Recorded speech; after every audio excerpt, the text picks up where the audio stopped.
Hello, Jane Cleland here. The question is, I'm not published yet. Do you think I still need a website? Yes. If only to lock down your name. Don't let someone else get your name.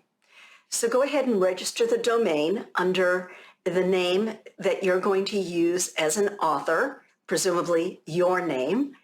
And then you can either create a landing page, a simple website, or you can simply park the name.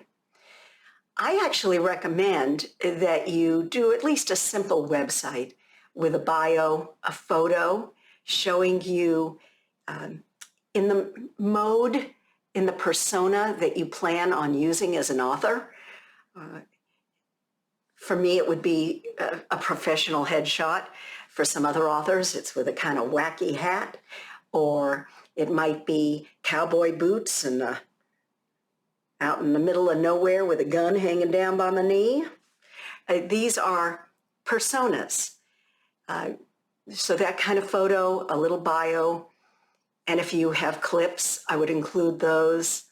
But that's all it really needs at this point, and a contact form, how to get in touch with you. If an agent or an editor is thinking of taking you on, they're going to do some research on you. They're going to Google your name.